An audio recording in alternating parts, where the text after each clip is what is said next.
Hello, hello. Hey. Hi, team. What's up, squad?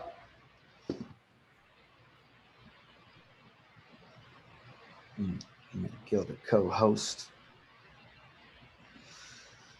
Some people. Yo, I think Dylan's doing this on purpose. That's what I think. Dylan does the hair thing on purpose. I'm pretty sure. The guy doesn't give you any peace, huh, Dylan? Comes right at you right out of the beginning of the meeting, right?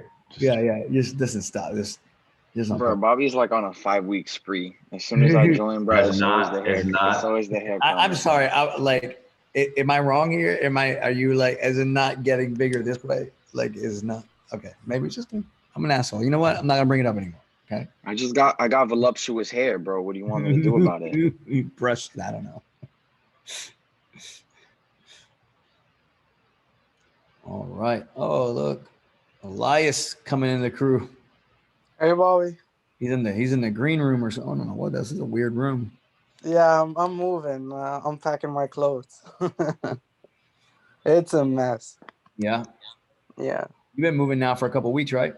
Yep. I just settled everything now. I have my furniture. I have everything in my new apartment. And that's it. Nice.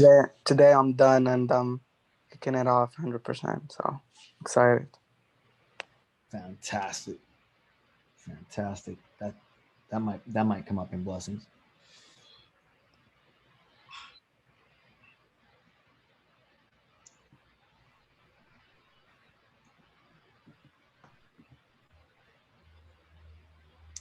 Oh, let's see. We got inventory. First off, I just want to say this.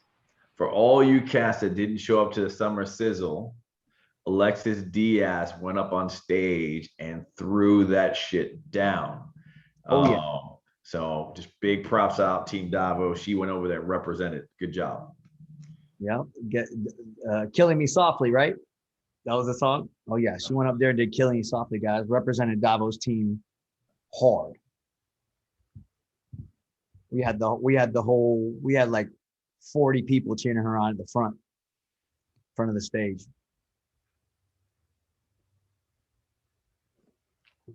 What are we missing here?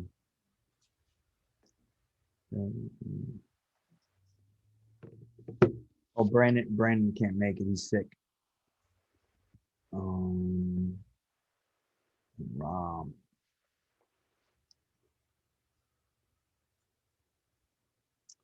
All right, I think we got most everybody here. I know Brandon's out because he's sick. He texted me. So let's get it started. Let's get it started with some blessings.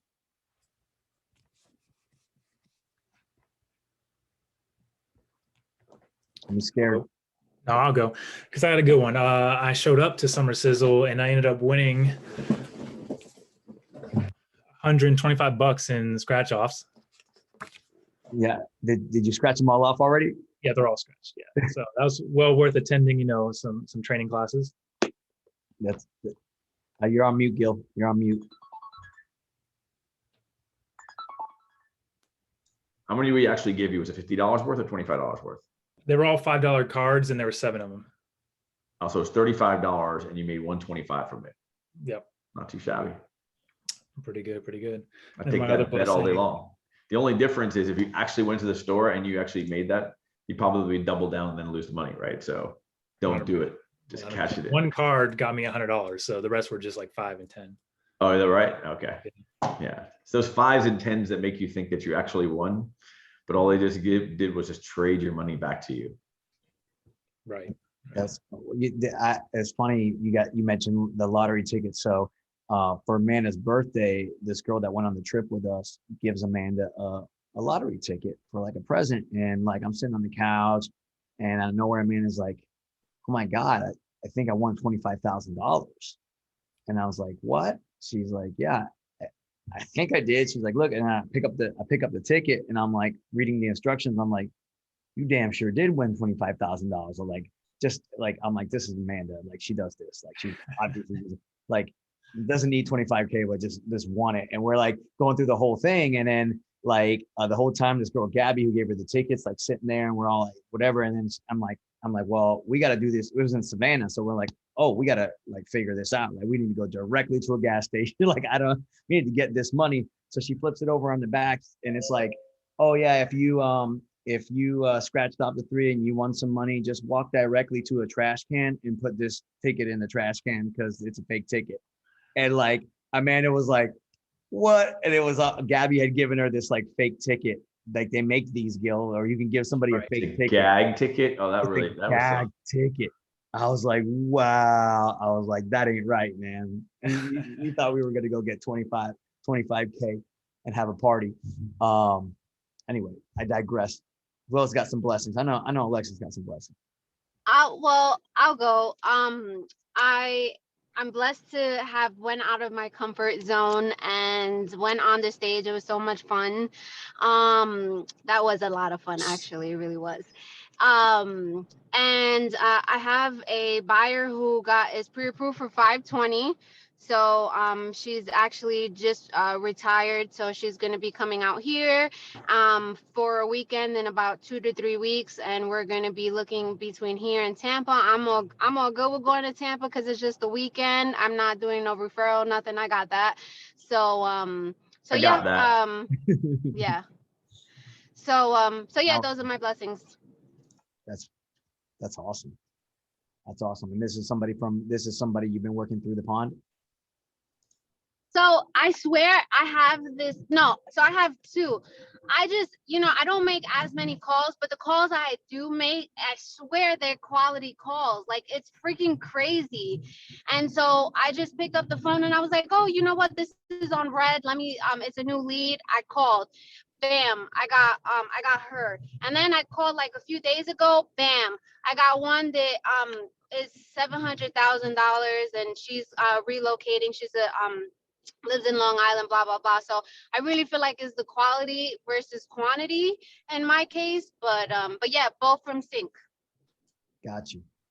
Good stuff. And it's just, are you connecting with? Is it anything special you say on these phone calls? If you had to pinpoint something. Why don't we hold off on that? 'Cause that is something I do want to touch base on. It's like, what do you say? Okay.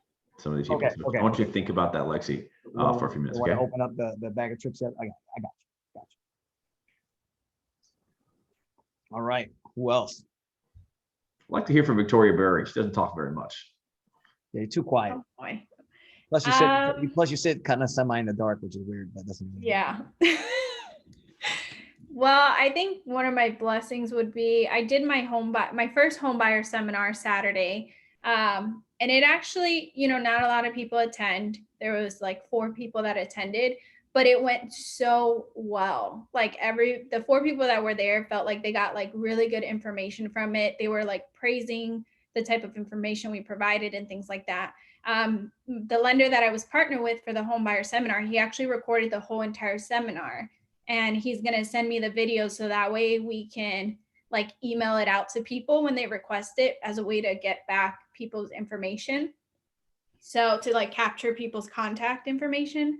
So it went really well. I felt good because I was like super nervous about it. And it just felt good to know that I gave like such valuable information. Annie was there too. She came and supported through it. Right. So it was really, really good. I even learned some things that, like lending wise, I didn't know. So it was a good seminar. That's cool. So Victoria, so first of all, kudos, because like that's just like Lexi going on stage, right? Like you went on stage. So that's pretty much. That's a big that's a lot of courage to do that. And the cool thing is once you do that a couple more times, it's not that big a deal, right? You just get used to it. Can you give us a little sense of what you taught? Like kind of the main nuggets that you gave So the way I did this one was like a start to finish process, like what they're going to expect from making the decision I'm going to buy to closing. Because we had a lender there, we had the inspector there, and we had a title company there. And then it was me as the agent.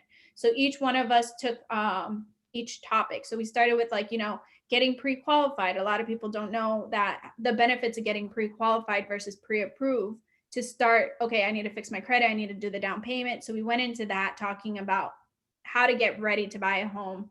Then we went into the lending of what you need to get pre-approved. Then we went into like finding the right agent, putting an offer in. We also talked about like this market, how you don't always need more money. Like there's other ways that you can get it, like a quicker inspection time. So I was able to ask my inspector, like, hey, how quick if I call you right now, how quick can you get an inspection done? And he was like, I can get it done tomorrow if you call me today. So it was a way to show them that it's not just about money, it can be about time as well. Then the lender went in and talked about the different steps of getting from once you make an offer, what the lender does behind doors. Then we talked about appraisals. We talked about what the title company does. And we actually ended the event with like mimosas because I did the title company with Magnolia. So they went ahead and brought mimosas in for like the 4 people that were there. So it was really nice. So you got drunk, and then you got drunk with people. That's awesome. Yeah. Yep. Good job, Jory. Those are the kind of things that I see that lead to the right stuff, man. To just, put yourself in a position where you have an opportunity to win, and you're going to find out that you're going to have more, you're going to win more often. So good job. Good job. I like to see that kind of stuff. Thanks. Awesome. Like to hear from Elias, who I wasn't sure was alive last week. So I got a few things I want to say to you later on. What you got going on, Elias? Tell me your way. Yeah, I was putting up together my furniture and all that. If I turn my camera right now and you see all my clothes lined up, because I'm getting packed in the car, and I'm heading straight to my new apartment because I just finalized everything. I'm gonna start. My goal for tomorrow is do 100 calls in the morning, and I got a client that I'm gonna be meeting with. And that's it. I'm gonna be settled and all done today. And yeah.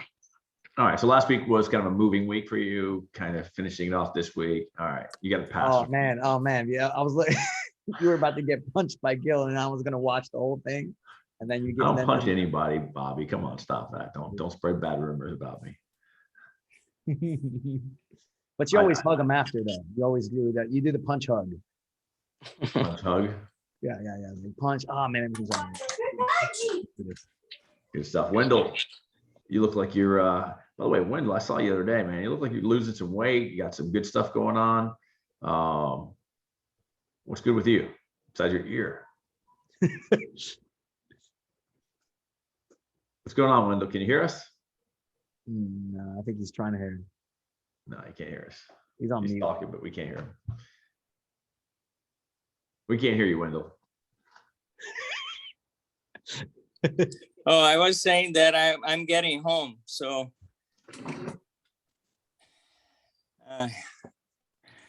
let me. Oh yeah. So yeah, I'm in my hard feelings, but feeling better each and every day, and trying to restore my energy again after this big shock. And I'm working, actually, I'm not making a lot of calls because I'm working with 4 buyers now, and their price range is around 4 to 6,000, 100,000, and I'm kind of focusing closing those deals and doing my best to keep my mind in focus, and doing my best to keep my energy up, because it's very hard sometimes. All right, well, that was the worst blessing ever, Wendell. Good job. For a guy like you, that definitely did not qualify, Wendell. Like you got some good stuff going on.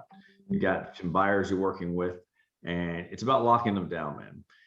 So I think that what we're going to talk about later on is going to help you quite a bit, because when we have a lot of opportunities but we don't know how to lock them down, we can't really see the opportunity because it just gets to be overwhelming. And I certainly know how that feels, man. So it's like we want to help you guys get past that overwhelming by giving you some strategies on how to get these people moving forward, right? So this way we can kind of say, okay, progress. Every one of you guys signed up to be a real estate agent. Every one of you guys signed up to become an entrepreneur. And if you didn't know the entrepreneur code, you know, we live by a different beat. Different things make us happy, right? So universally between all entrepreneurs, we have something ingrained in us, and it's progress. When we get to that spot where progress isn't happening, we become sad. But we have to recognize that as we start moving forward, we're like, man, I got 4 people who will be going under contract soon. Progress makes us happy. So we got to make sure every single day we're just moving that ball just a little bit farther down that field, man. It's 100 yards to get that person to the touchdown, right? So we got to go 1 yard by 2 yards. Sometimes we move 5, 7, 10 yards. Sometimes we can throw that Hail Mary and get somebody under contract real quick that we didn't expect, right? But it's progress that makes us happy, right? It's I'm showing homes, I'm bringing them closer. We're selecting a home today. So stick in there, Wendell, we got you. Anybody else want to share? I had 2 different former coworkers reach out with one referral and then one looking for investment. So working on getting them underway. So that was my blessings. Awesome. Good stuff. Good stuff. So right now we've got multiple people on the board. Rachel's on the board. Dylan's got a deal closing up soon. Alexis, you got 4 deals closing. Annie, congrats, you're on the board too. You got a closing coming up. Brandon's got a closing coming up. Jason, you got 2 closings coming up. And we're about to hit a spot that I want to kind of share with you guys that I've seen before, right? And it's a progress point. It's a progression that we're getting to. You guys are kind of a newer team. We've kind of started you as month 1 in January, right? Or month 0 is kind of January. So that's kind of where we're counting back in. So we're really kind of 7 months into this deal. And I've often said that, listen, if you're on one of my teams and for 2 to 3 years, you have 10 years worth of experience in the marketplace. And what happens is at that 7th month, people start figuring stuff out quite a bit. They start reaching for a whole nother level. And if you take a look at, for instance, if you take a look at the Rockstar Lunch, which by the way, it's sales meetings tomorrow, right? In the last 4 months, all 4 of them came from Team Great. And I want you to understand that all 4 of them came from Team Great, and they started with 7 months experience to 2 years experience, right? So Chris Gallen's been with me for 7 months. And the person that we're announcing tomorrow as the buyer, number 1 on buyer side, is also from Team Great. She's been with me for 2 years. But here's what it takes. It takes faith. And I want to share with you guys something. I might be sharing this again tomorrow, so hear it out. It's kind of an ugly story. It's kind of morbid, so just forgive me for the illustration I'm about to provide you. But there was this guy in the 50s. He was a Harvard graduate, and he was at Johns Hopkins University, a guy named Curtis Richter, right? And he did a bunch of experiments, and one of the experiments he's most well known was a experiment where he put rats inside a glass jar. And in that glass jar, he filled it up half with water, and he put these rats in the water to see how long it would take for them to die. I mean, that was gruesome. But he found out that the average rat would swim for about 3 minutes and then just float to the bottom and die. At the best, one made it to 15 minutes. But he swim, float to the bottom and die. And this actually turned out to be an experiment that's extremely controversial, but we learned quite a bit from it. See, because he did the experiment again.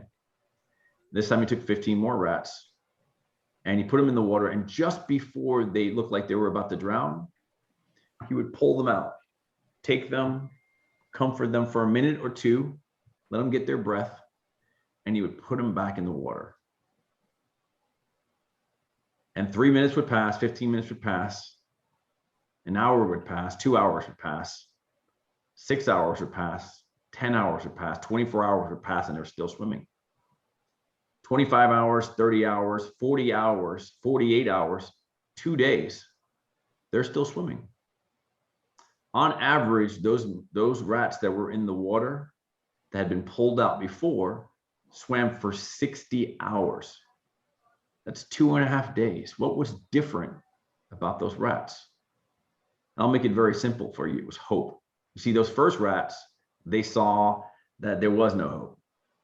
Then the next set of rats, they were pulled out And they're just sitting there waiting because they know that they can be pulled out. They just don't know when. They can pull it out. They can make it happen. They can see that if someone else can swim out, their turn's coming up. They just got to keep swimming. The survival rate goes from 15 minutes to 60 hours. It's based on your heart. You know, the one thing I can tell you about Team Great, they've been around longer than you. And they've seen people come out and win. They're used to seeing people do 3-5 deals per month. They're used to people doing 7, 8, 9, 10, 12 deals a month. And they just emulate what they've seen because they believe it's possible. For some of you guys who are making the calls, or some of you guys who aren't making the calls, right? You're about to see what's possible. You're already seeing Alexis get to a spot right now where she's doing 4. She'll start doing 5, then 6, then 7 deals a month. And soon she might represent Team Davos at the Rockstar Lunch as the #1 agent in the entire office. Or maybe it'll be Dylan or Jason or somebody else on the team. Maybe it'll be Annie. She's kind of up and coming. But it all happens with faith and hope. And I really feel like hope and faith are very similar, but there is a distinct difference. The faith that you have to have is knowing that it's possible. Every person on this team has the exact same tools and resources. And even though Alexi's able to go in there and make a few phone calls and make her hit, I would argue that she wasn't able to do that in the beginning. In fact, I know she couldn't do that in the beginning. But for a long time, she made a lot of calls and she got pretty good. And now she makes less calls and gets better results. She did that because she had faith in the system. She said, Gil, if you're not going to tell me to do something and that's not going to work, I tell you, I'm not going to waste your time. Do what you do this and you'll do well. Have faith that when you're making those phone calls, that someone on the other end wants you, that somebody on the other line needs you. And you're probably going to realize that the person in the rat in the story is that person on the other end of the story. They're the ones dying. They're the ones waiting for home ownership. They're the ones wishing somebody's going to come in and pull them out. And for some of them, they've been waiting for a long time. And they might be running out of time. They'd be running out of energy. They might be on their 60th hour. And you can go in the pond and pull somebody out. You can help somebody grow generational wealth. You can help somebody change their lives. And in the end, change yours as well, right? I've often said what one man can do, another can do. I stole that line from The Edge. If you've ever seen that movie, it's a great movie, right? But look around. People are making this happen in that same pond, different levels of success. For some of you, the key is just get in the pond, Elias, right? Got to get in that pond. Got to get in there. Tomorrow morning, I want you at the sales meeting. But beyond that, you need to be in that pond every single day. The goal you're looking for, it's right there. So we're going to go back a little bit, fundamentals. Like we're going to experiment with a few of you guys. Like what are you saying when you're talking to people, right? How are we getting people to say yes to us? How do we get somebody to go look at home, right? It starts with the calls. You make more calls. You have more opportunities, say the right things, and you get the right results, right? But it will not be long till multiple of you guys will be competing to be at the Rockstar launch. I 100% believe that. You're at the spot where things start working, right? The leads that you're in there that started 6-7 months ago that weren't ready, guess what? They're ready now. And they've been swimming in that pond for 60 hours. Pull them out. Resuscitate them if you have to. But they want to win. But they need you. They need you to pull them out. All right? So sorry for the bad and ugly visual of like killing rats for that story. Drowning rats. But you have to understand that nothing kills the spirit unless you give up. Those rats that died early, they just gave up. In my mind, I imagine they swam for a few minutes and they were in despair and they just swam to the bottom, had one more look at the room, then it was lights out. But you guys already know that story and you don't have to do that. So take your swim or go help somebody who's in that pond get out. Okay? So Lexi, you're going to be interviewed today. She's like, great. Okay. All right. So Bobby wanted to ask you some questions. He had something he was going to ask you. So I'm going to let him go at you a little bit. Yeah. So I'm just always curious, when somebody says, hey, look, I haven't made that many calls, but I was able to get them. I always feel like there's something that you might be doing or saying that sometimes it's hard to articulate, but what do you think that magic is? How are you connecting with them in a special way to get them to make a move to the appointment? So honestly, I really just think that I'm like, okay, so tell me more about that, so why Florida? And it's really finding out that motivation that I think has been working for me, because then I can I can always just revert back to that, and I feel like tug on their heartstrings just a little bit, and yeah, that's been like the everybody that I've closed with so far and that I'm pending and hopefully going to go under pending, they're all motivated and they have that why. And I've learned to just be like, I have that, okay, you know what? They're not ready right now, and that's totally okay. But I'm going to nurture them, put them on the side, and just focus on, the people who are ready now and that, are willing and able to. Okay. Good stuff. And I don't know how much you've got, Gil, but I actually was talking with Annie, and something kind of struck me. Well, first of all, the formula still works, right? So, I was talking to Annie about one of the appointments that she had set, and number one is we follow the script, right? And you follow the script, and you what prompted you to start browsing, and then that's when it opens it up for them to tell the story. Right. And Annie's been doing a really good job of listening to that story, right? Just let him get the story out, ask more questions, and the story stalls. And she told me that she's taking notes and then so that she can recap, right? And this is cool because this is like never split the difference, right? I told you that the key to getting somebody to do the thing you want to do is, number one, you have to ask questions, you have to listen, and then you have to recap so that they feel understood, right? Because you've talked to many people that weren't listening. Right. So they're tuning you out. So letting them know that you cared enough to listen to it. But one thing she did that it's funny, Gil, because I noticed that it's something that Corinne does that really works for her, that I noticed that Annie did, which is what I'm calling the trust statement, right? Is there's a trust statement that is said after. So what she did was she did the script, right? She got him to start talking about the story, asked him a question. She took notes and recap. Now, what Corinne would say is, hey, I find it hard to build trust over the phone. So I would love to sit down with you and meet you face to face. That was Corinne's trust statement. Annie's was more like, hey, I just want to let you know that I'm going to be fully transparent with you. Like, I'm going to give you my honest opinion, and I'll make sure that I steer you in the right way.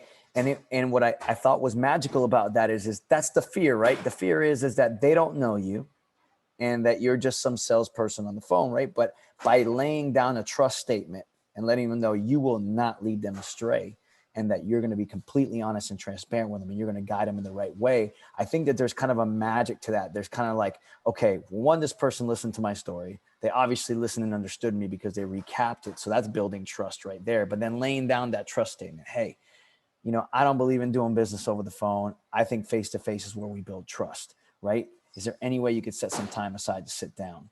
Annie's was a little bit different, but I was like, aha, laying down the trust statement, right? Letting them know that you got a good heart and you're here to help them and do the things that they need to do. So I think that's super valuable. I don't know if you do something of that nature, Lexi, kind of some version of that trust statement. Yeah, I've tried to incorporate, because I remember that early in being on the team, you had Gil, we were at a meeting and you guys mentioned that that's Corinne's go-to and that's how she gets them in face to face. So yeah, I definitely do try to do that. But yeah, it's mostly yeah, just trying to be just listening is definitely a good part of it, is just being quiet and listening to what they're saying. And I like what Annie's doing, and I definitely want to make sure that I incorporate that transparency and letting them know, listen, I'm going to be totally transparent, and that I like that, Annie. Good job. Thank you. Go ahead, Gil. like one thing I will tell you is whenever you get somebody on the phone and you're curious about them, and you've heard me say 1,000 times, curious people make more money. But I say that because it's true. When you find out their story and you do that from a childlike curiosity and just kind of just like have some fun with it, like they feed off of that energy, right? And sometimes you're going to ask them questions that they don't know the answer to because they haven't really thought it all the way out. But that's what makes it fun because you're exploring it together, right? Make sure that when you're talking to these people that you're interested in their story. The last thing you ever want to do is kind of rush the process. You're right. You don't want to go through it just to get through it. You don't want to get to a point where you're like, okay, so what are you looking for? How many bedrooms? You know, what square footage? Hang yourself on that call because you're not going to get the result that you want, right? Until you have a bonding moment where you're sitting there with that client and you're explaining, and you're expressing yourself and they're expressing themselves and you're asking some questions and really trying to find out like the nitty gritty of the why. Why is that? Oh man, that sounds awesome. Just out of curiosity, what made you think that? Blah, blah, blah, blah. In a perfect world, when do you want to do that? Man, I'd love to make that happen for you. Listen, let me just tell you, I'm committed to helping you with this. I'm going to be super transparent. I'm going to pull out every tip and trick because I want, you know what? I kind of like you. I just want to make sure your family wins, right? So going through and asking those questions develops the relationship so you can declare what you intend to do, right? And what you intend to do is, you know, help them find the best property for the best price, the best protection. I almost never fail to say that to my clients. Hey man, it's my jumble. If I get to a spot where I don't know what to say, I like, you know what? I just want to, you know what, tell you what, in the end, all I really want to do, forget all the fancy words, all I want to do is help you get the best property for the best price, the best protection for you and your family. Can I add something in really quick? Please. I had a listing appointment on Saturday right after my seminar. Like I literally had to run out of my seminar to meet this lady because the best Saturday ever. Yeah, she told me like right when I was like leaving for the seminar, she's like, if you can't make it today, it's fine, but I still made it. But anyways, the lady, she was trying to decide between OfferPad. This is the one, Bobby, that I needed your help with, between OfferPad and Open Door. And I gave her the information and I told her, I said, you know, if it comes down that this is the best route for you, I just want to look out for you, what's best for you. So I gave her the pros and cons for both. And I let her decide at the end if she was going to go with an agent or them. But it just felt good. Like, I just want her to know that I'm not pushing her to an agent if that's not what she wants. If she wants a quick sale, if she just wants to close on the home and done, maybe this is your best route. If you want to make top dollars on a home, then, you know, maybe I'm your route. So when I met with her, she really appreciated all the information I gave her. She said, you know, that was very nice of you to spend your time doing all this research and things like that. Sadly, I didn't get the listing appointment, but I mean, I didn't get the listing, but I still felt like I gave everything I could to get this appointment. And I still felt good at the end of the day, even though I didn't get it.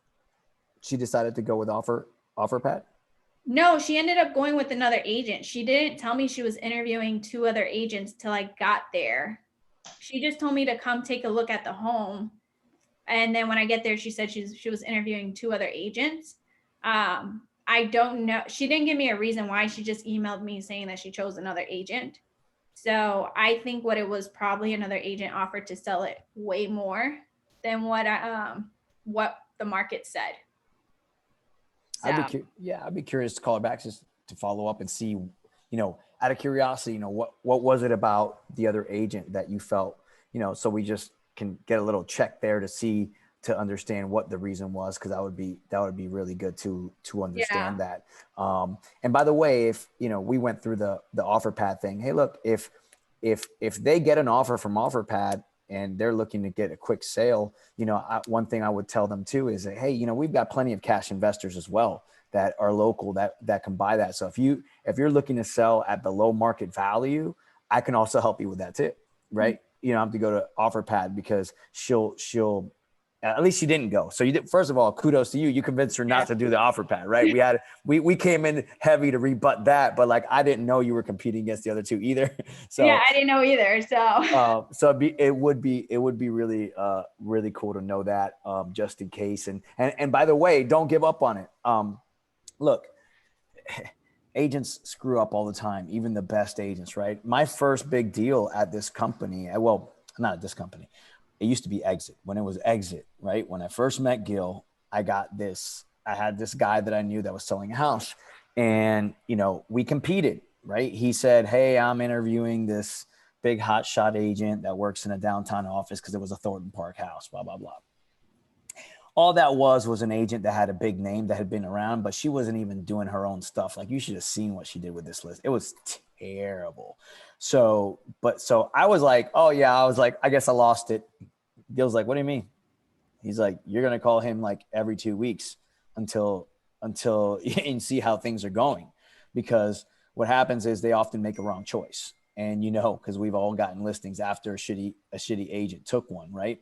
So, you know, I would not give up on these things because people often make mistakes based on the wrong things. Like you said, maybe she just simply chose that agent because they were willing to overprice it, which, by the way, how many times have I taught you guys that that's the most detrimental thing you can do for a client? So she's going to start like expecting these great things to happen. And then 2 weeks later, nobody's making an offer. And then who do they always blame? You guys. So that means you still got a shot, right? So don't give up on that. Okay. Keep following up every 2 weeks. Hey, I just want to check in and see how things are going. Cause guess what? Sometimes what happens is that people don't know any better, right? She really liked you. Cause I don't know who, like, you know, she probably had a great connection with you and you educated her, right? So she's going to feel bad about that too. And then you keep following up with her just to see how she's doing. And she's like, you know what? My friend's selling down the street. I think I'm going to set you up with her. So don't ever let those things go, because you've already done the heavy lifting. You already went in person and met her, right? She has another home that she's thinking about selling as well, because she had 2 rental properties. So yeah, so that's another thing. Hey, and by the way, I'd love to have a shot at your other homes too if you need help with those, you know, that kind of thing. I'll say one more thing in here, Gil, that in talking with Annie prior to the call, you know, I want to let you guys know that when you're on a call with somebody, don't let limited beliefs slide, you know, because oftentimes a client will say something and we just kind of accept it as a truth and we don't address it, right? So they'll just say, it's so hard to get a home in this market. You know, it's so hard to find a home in this market. And, you know, you guys kind of brush that off or say, it's like, well, you know, we could still put some searches out there. It's almost like you acknowledge this thing that they said, right? Now, Gil's tactic is a line, right? And it's absolutely right. When somebody says something like, I just know it's really, really hard, that's they're saying this is too big of a task for me to even want to try to tackle. Well, you want to align first, right? Yeah, I can certainly understand. And in some cases it is very hard, but with the right strategy, we can get this thing done for you. So I would say that the tactic is actually align and solve, right? You're going to align first and say, yes, in some circumstances, absolutely, this can be hard.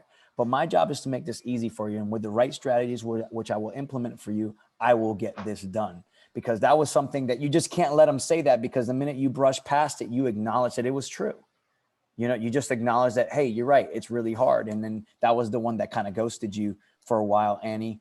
And I feel like the confused mind says no. So if I believe that buying a home is this monumental task and you haven't told them how easy you're going to make it for them, then I'm just going to have in my mind circling around that this is just too hard. I've got 2 kids. I got a lot of stuff going on. Maybe I'll buy next year, or maybe I'll wait, or maybe I'll do whatever the case may be. So make sure you do not let a limited belief slide. When they say something to you, something's hard, something's difficult, we think the market's like this. Well, I can certainly understand that there's a bunch of articles out there that say that as well, but here's what I'm finding. And then you solve that problem, right? So go ahead, Gil.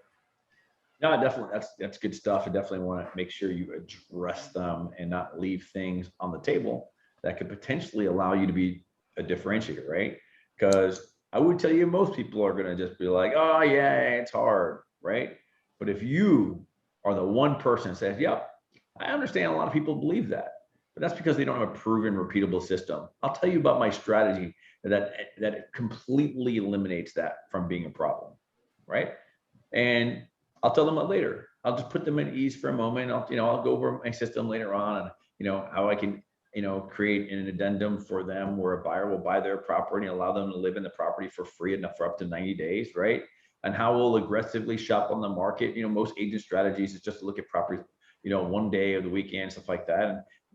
And my strategy to take advantage of properties Tuesdays and Wednesdays and Thursdays, and I'm able to, overcome a lot of multiple offer situations. I'll let them know about what's happening in the market, right? We're in a situation right now, we have a lot less situations where we have multiple offers. We actually have a rising inventory for the first time in quite a long time, right? So the information the consumer has is actually usually outdated, right? If they're looking at information that they saw in the news for the last 6 months, and they think that that's happening today, right? I certainly can understand why you would think that. It's like the news keeps saying the things that they learned 6 months ago. Let me let you know what's really happening in the market right now, and why my buyers aren't overpaying for properties, because we understand how to manipulate the market, right? So never miss an opportunity to just kind of like align, connect with them, and then just realign, right? Where you kind of show them the better way, right? So it'll be your differentiator, but never tell somebody they're wrong. Well, are you still giving them that expectation that we may have to go through several offers? Actually, I never made that expectation. I heard you say that before. I don't do that. No. We're gonna write one great, incredible offer. Okay.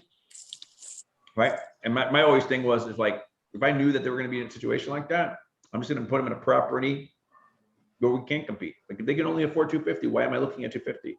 I'll put them at 220, and I'll build their mindset and their muscle that, hey, this prop, you can't cheat the market, right? If we paid for 250, the difference between a 250 and 220 is $30,000 in repairs, add-ons, or upgrades, right? So we're going to buy it for 220, and we're going to take our time putting the $30,000 in the property, upgrading it, and make it a 250 property, right? So I just changed the way their thoughts, and I don't like to write multiple offers. We're going to write one good offer. We're going to write one offer that wins, one offer that has to win, right? All the bells and whistles, all the communication with the listing agent, like everything that has to happen to make that happen. I mean, if I told you that I've done, a lot of multiple offer situations, I would be lying to you. I mean, I usually don't I don't just write an offer and let's see what happens. I know what's going to happen. I've already communicated with the listing agent. I fucking dogged them out, made sure I got a conversation with them. I found out, hey man, I need to know what's going to win. What's going to win? Tell me right now, is this going to win? Okay, if this isn't going to win, what will? Unless you're selling it to your grandma, which I'm totally cool that you're selling to your grandma, it's like, I want to win this deal, right? So am I competing with your grandma? And I'll let them sit there for a second, chuckle it out, blah, blah, blah. Okay, cool. So I can win this deal, right? What do I got to do to win? And that just happens from like, I'm just relentless about the connection in that situation. I just want to win. And I know that my winning requires me to connect. It requires me to send them a bomb video. It requires me to send a clean offer. It requires me to have, basically like reviews for my buyer with a lender calling up the listing agent saying, hey, listen, this guy's just want to know he's a legit buyer. He'll make it through. He's already, ready to go. He's putting a good $1,000 down. Like I'm going to overwhelm that listing agent to take my offer. Okay. Couple of other things I want to share with you guys. How many of you guys have intentions to go to either the Build Conference, which is coming up in Dallas in less than a month? Are you ready? Have you already signed up, Devin? Yeah, I have my ticket. Lexi, Annie, Victoria? And you guys have any plans on going? No, not at all. Why should you go? Right? So let me just put a case as to why you should make this last second decision. I'm going to tell you that I grew up in probably the worst part of, well, I grew up in New York, which was the worst part, but worse than growing up in the South Bronx is growing up in Winter Park, right? Right. Being in a school where you saw everybody driving BMWs and you were getting dropped off in your mom's station wagon, like literally the Karate Kid story, right? So we went to a school where everybody had like affluent stuff, right? But you do change as a result of that. You realize that, when you start looking around, you start seeing people like going on stage and walking around, and they're like, a lot of them had a story just like mine that they overcame. Now, I've talked to a few of you guys recently, and I found out we got some big goals. You got to take some actions towards those goals. You got to make sure that you're doing something for that to happen. And one of those things that you can do to visualize your goal happening is look at other people that are doing it and emulate them. Just be a copycat, right? Just sit there with a piece of paper and a pencil and write down what winners do, because they'll tell you. Winners have no problem telling you what they did to get there. But if you start listening to them and really listening to them, and you have choices, you can go listen to the news, you can go listen to your broke friends in August during the Build conference, or you can listen to some people who were just like you at one point, who found a way to win, who found a way to win at a high level. So I want to give you guys a shot to just think about going. I think we've got maybe 1 or 2 spots left in the Airbnb, which is like $50 a night. Man, if you're willing to take a couch, I might even do it for 25 bucks a night. Like, I just want you sleeping on the floor. I don't give a shit. I'll bring you ramen noodles, right? I'll feed you one of the days. My wife and I, whoever's staying at the Airbnb, my wife and I are going to go over there and cook for you guys one of the days. But like, just be there in spirit, be there fully engaged, be there and mark on your calendar that the last day of that, you're going to change your life. Because like Bobby likes to say, if you see more, you can be more. You know, being a student at Winter Park High School around a bunch of other people who had like, you know, millions more than my family did, right? I realized it was possible. And I spent a lot of time resenting them in the beginning until I realized that there were some crumbs that I could figure out, right? You just a lot of the stories start with hard work. Show up, be valuable, be resourceful. I'll say it again. Show up, be valuable, be resourceful. You know, I always say actions take results, because at my core, I've realized that that's always been my success point. I mean, I don't even know what action to take. I might even take the wrong action, but I'm going to learn, okay, well, I'm not going to go that way now. Not going to say that during a listing appointment. You know how many listing appointments I fucked up in my life to get good at what I do? Man, I lost a lot of them in the beginning. Then I started figuring out why I lost them, because I wasn't paying attention to the client. I was in there, hey, doing all the tips and tricks, did the PowerPoint, did all the stuff like that. I thought a listing agent does. And I realized that, hell, I don't even need to bring anything with me. If they like me, I can win this. Dude, Bobby's been fired on listings. I mean, I don't know if you told that story while I was gone. It's like, but he was relentless. Kept on showing up week after week after week after week after week after week. And he finally got the listing. Man, well over $100,000 because of that listing. Truly one of the stories I think is kind of a legendary story, right? Yeah. Grit of showing up even after you lost and continue. But it's funny that you mentioned that, because here, we started the story with rats drowning, and we talked about hope. And here's the deal. The only reason that I kept after it is because Gil made me believe that there was a chance I could win, right? I didn't even ask for the listing at the beginning. I didn't even think I was in the running to get a listing, because I was like, I'm too new. This guy should go. I was like, this guy should go with somebody else, right? Like that's like, I was like, I'm literally like, I was in the mortgage business before, but dude, listing a $700,000 house was not in my wheelhouse. I hadn't done it before. And I'm the kind of person who's like, dude, I need to have some kind of credibility here. Like, I didn't even ask for it. But what I saw was, number one is, just because somebody's been in a business a long time don't mean they're better than me. Right? Because the things that make you good at being an agent isn't knowing everything. It's actually the grit. It's actually the hard work. It's actually the research. You know what I'm saying? It's actually the caring. It's actually that trust that we talked about earlier, that I actually will tell somebody, hey, I think this is the way that we need to do this thing. And I'm saying it because I care about them, and that's really what makes you a great agent. It isn't knowing everything. But honestly, I actually didn't even think it was an option until Gil's like, oh, you're going to win that. And I was like, oh, so you're telling me that people win things like this? and just by knowing that, I kept swimming, right? And I just, I didn't give up, and I swam that 60 hours. And sure enough, we got that listing. And then it becomes a legendary story, because once you break through some of these things, guys, like like that buyer seminar you did, Victoria, like, you don't even know how big that is. Like everybody always talks about the numbers.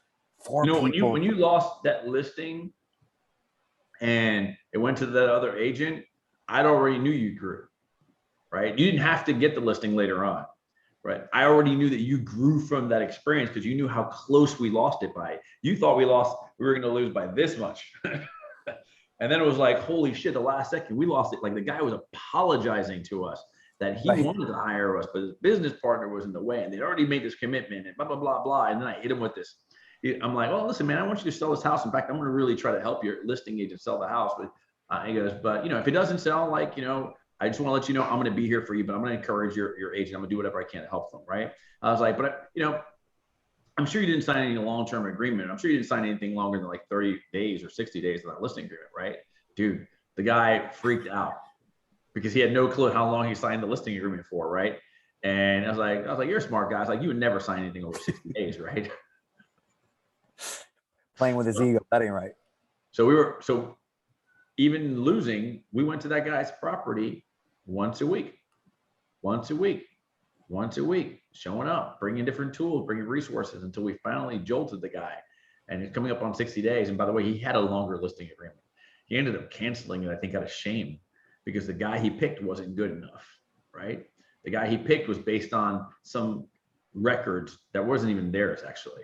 The guy he picked was on somebody that, you know, he really didn't do due diligence. He had a belief prior to coming in there. He thought that this person could attract this particular type of client.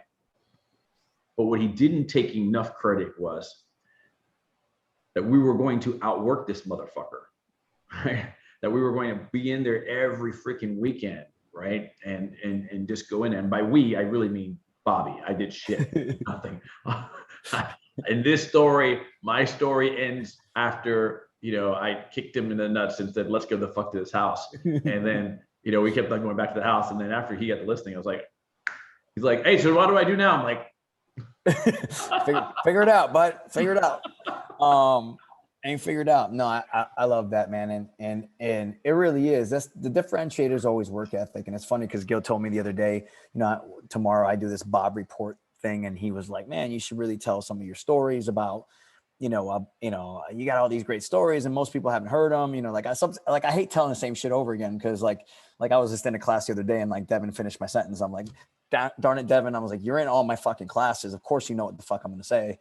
Like, you know, so sometimes I don't repeat the stories, but, you know, Gil mentioned a story about, you know, I played big man sports, but I'm not a big man. Right. So, you know, like I played football, but I wasn't a big out of field, but it forces you to develop your other skills. Right. So if I'm going to play in a big man sport and I don't have the size, then what can I have? Right. And it always comes down to the same things, right? Well, I can hustle harder than they can hustle, right? Right. I can go after the things that they won't go after, right? You know, I don't give up on plays. I can block downfield, right? If I have to hit somebody, I'm going to have to run way faster than a bigger man. If I'm going to knock him down and he's not going to knock me down, that means I have to be running faster and at a higher speed and at more power than him. Or I understand, hey, look, I'm a smaller guy, but I got low leverage, right? So I started to develop these ancillary skills that I knew would help me win. And one thing that I always hung my hat on is I'm going to outlast these motherfuckers, right? Like, so if you ever play me in basketball, the one thing I'm going to tell you is I'm going to outlast your ass, right? Like, because I know if you're Devin size, you know, you got the height on me. You might get some rebounds on me. But I'm going to tell you right now, if we play all day and we're out in the August heat, it's going to be the last game and you're going to be dragging and I'm going to be all up in your face, right? Because that's what I know I can do, right? That's what I can control, right? I can't control the fact that he's like 5 feet taller than me, but I can control if I can put a forearm in his back and make him remember me tomorrow, right? So those are the things, right? That's what makes Davos' team different. And what's cool is we're building this in the image of what we've had success in, right? Like this is who, when I met Gil, that's what I liked about him. We're not afraid to get dirty. Like, dude, I've seen Gil, you know, help people move out at 4 a.m. because they couldn't, you know, like, and this was like a year ago. You know, like this is not like, oh, Gil's a broker now, he doesn't get his hands dirty, or you know. No, this was one of my agents who, on their first closing, the seller decided, I'm not moving out. And I'm like, the agent calls me up. Actually, the agent came to my house. Charlotte came to my house and she's like bawling, crying. She's got her kid in her hand. I don't know what I'm gonna do.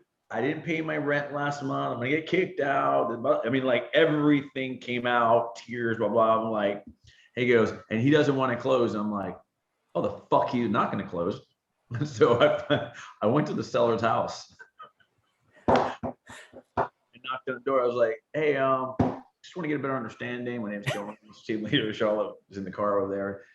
You had a contractual agreement in closing, and he slammed the door on me a couple of times, which I didn't blame him. I came out a little strong, but I pivot. I learned from the strategy, and I kept on knocking on the door, and I was like, "Hey, man, like we're in talk." I was like, we got to figure out what's going on here, right? Apparently, his agent, who had no control of him, told him that they could close on Friday, but he doesn't have to move out till Monday. But he didn't think he could move on Monday. It probably going to be next Friday, right? So anyway, after a lot of conversation, I got a truck for him, and I got like 5 guys, including like my nephew and my brother and the guy who used to work for us at West Art, guy from the Bronx. And I'm like, oh, we're moving tonight, and I'm going to help you.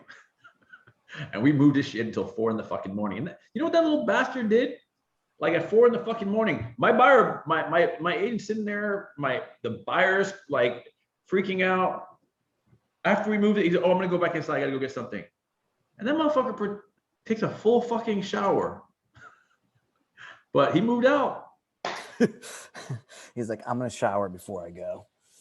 But the whole point of that was, it's just the fact that like be relentless. That's what be relentless, man. Be like, look, I mean, Lexi just closed the deal, right? Ask Lexi. We went into this house. First of all, the people are divorced. The guy's the ex-husband's living there rent free. Like, no good reason for him to even cooperate in this. Like, honestly, Lexi, I'm still surprised we closed this one. I really am. I'm like, I don't believe it. I don't think it really happened. Like, I came in there like, hey man, we're gonna get this listing, but I told her right when I left, I was like, hey man, this is at best 50-50. You're gonna close this because they're in pre-foreclosure. This guy's living for free. These guys are divorced. They don't even stay together. I mean, and this place is beat up, guys. I'm talking hole in the walls, mold. The guy starts telling me that there's this part of the house that gets flooded when it rains real bad. I'm just like, whoa. And they got junk everywhere. You know, I'm walking through rooms. There was like a cousin sleeping in one of the rooms. It was a weirdest shit. Like, but this is the game, right? Like, we're not scared. Like, we're going to go in here and we're going to get it done. We got the listing agreement. We got it closed. But I also get that from, like, that's who I am, and I gravitated towards that. And I know that's who Lexi is, because, you know, if you ever talk to Lexi, she'll give you that New York shit real quick. You know what I mean? So, like, but that's the kind of attitude you got to have. In the same thing with these phones. Everything you do is just like, fuck that, man. We got to get this thing, you know, and we're looking to have more and more guys rise up to the top. Lexi, like I said, is on our way, but you know, we're going to be, I want to kick Team Great's ass. I don't want to hear about fucking Team Great no more. I'll be honest with you. I don't want to hear about it. I don't bring it up to like Rob. I don't do that. I know. And I wasn't saying that to you. I was just saying that in general. Bobby does not. I just bring it up because I want you guys to be able to see from my perspective how close you guys are to, you know, matching them and getting past that spot. And it's so hard to see that when you're in the level, when you're in it, right? When you're in, it's hard to see. But the reality is I've done this for a long time. I've been doing lead generation teams since 2005. I've seen what it takes for people to grow. I've seen when the activity is happening. I see when it's right at the cusp, when we're 3 feet from goal. I see people quit right before that happens, right? I've seen people quit, to be very frank with you, on my other team. And they quit. And I had another agent go in there and call from their database and did 7 deals in their database in 30, 45 days. And by the way, multiple clients that person called were like, dude, we're ready to go. Like, she just appeared on us, right? She quit, but the client didn't quit. So, you know, sometimes you can't see it. Sometimes you're overwhelmed. And listen, life happens, right? Life happens. It's always going to happen. It's going to continue to happen. But the measure of a man or a woman is what we do when we go through those things. You can't avoid them. It's going to keep happening over and over and over. You know, I totally expect my son's going to shit on the toilet and like leave shit stains all over the toilet. And just part of life. He did that to me yesterday. I'm like, hey man, been in the bathroom for a long time. apparently not only did he do that, but he thought he was going to clean it up, and he ended up wiping it on walls. And I'm like, how do you do this kind of thing? Like, and you know, it's part of life, right? You just got to go through it, right? Hey, can I input something real quick? Are you empathizing? I forgot to add that. So I had a Facebook ad, not a Facebook ad, but I put my open house that I was doing for new construction back in March into the Facebook marketplace. And when I I've had like a lot of people reach out to me, and I wasn't able to convert all of them, but I've had this out since freaking March. And we're in July now, and I finally got one person that we're gonna go together on Thursday to the new construction place, and so she could fill out the mortgage application. So guys, do marketplace. It's gonna take, if it takes a while, it's okay. I mean, that one is better than nothing. It didn't cost me any money, so that's good stuff. Good stuff. That reminds me,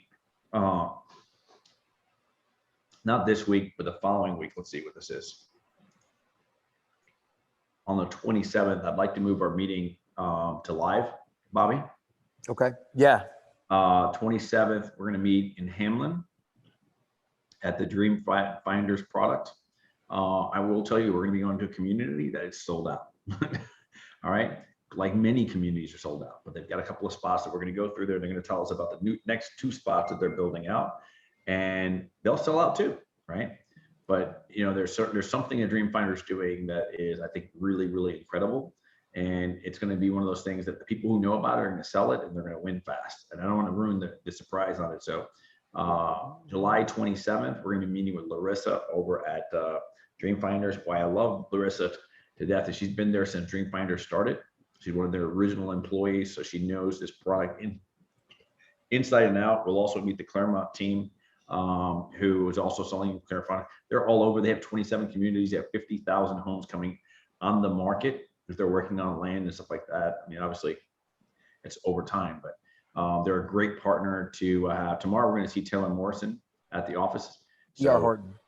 I'm sorry, D.R. Horton, right? D.R. Horton tomorrow. So, like, make sure you're also doing what Lexi said, you know, doing some videos of some new construction and putting it somewhere where people can see it over and over. The worst thing you can do sometimes is taking something that you did and just using it once, like you can't use it again.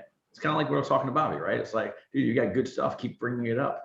Keep bringing it up. Good stuff is good stuff now and later, right?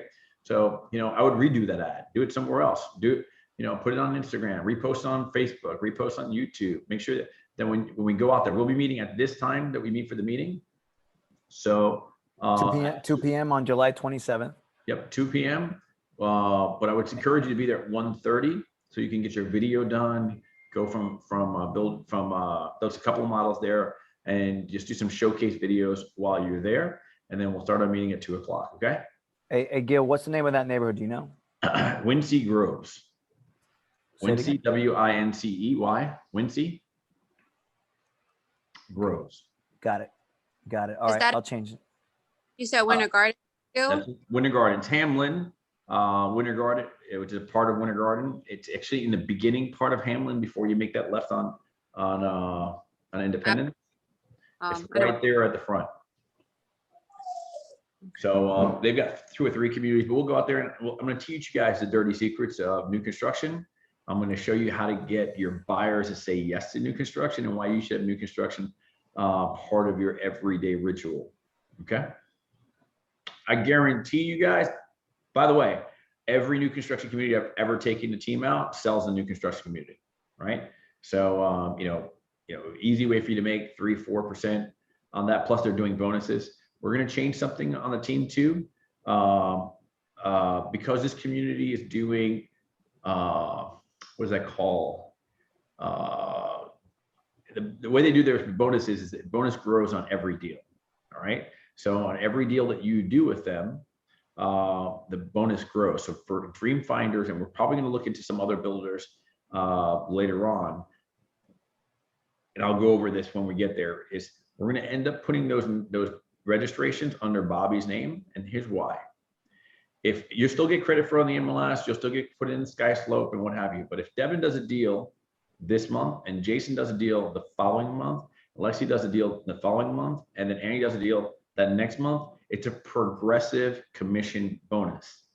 So Devin did the first deal, he's gonna get 500. Jason gets the benefit of Devin's deal. He'll make $1,000 bonus. Lexi got the benefit of both the other two. She'll make 1,500, and Annie makes 2,000, right? So for Dream Finders and maybe a couple other builders, we're going to work together and I'll explain this when we get there, and I'll do this in front of her so she all knows. But Bobby will be the captain of those deals at Dream Finders because you're going to want to sell this product. I promise you, it's going to be something that you're going to like, right? And it's going to be out. And I hope that we can preview the new construction that they're building, because it's fresh, it's new, it's what Orlando's looking for. So it's going to create some opportunities. Is it too late? Because I just went under contract for Dream Finders in Lake Nona. Too late? Too late. But we'll be ahead of it and it works by calendar year. So they said they're going to continue to do this next year. So I want to make sure that we take advantage of it. But when we register, we got to register under Bobby's name and your name. So Bobby's the first agent on the team at all Dream Finder properties. If we find out there's a progressive commission structure with other builders, we'll look at take advantage of that as well. But it's a way for all of us to make more money by collectively using the power of the team. Okay. Good stuff. I don't have anything else, Bobby, and I've got to start checking down. So I'll hopefully see all you guys at the sales meetings. Nod your head if you're going. Elias, your head hasn't moved the entire time. Yeah. Okay. All right, guys. Do you have any questions before we leave? Good to go. See you. I'll see you tomorrow, guys. Bye.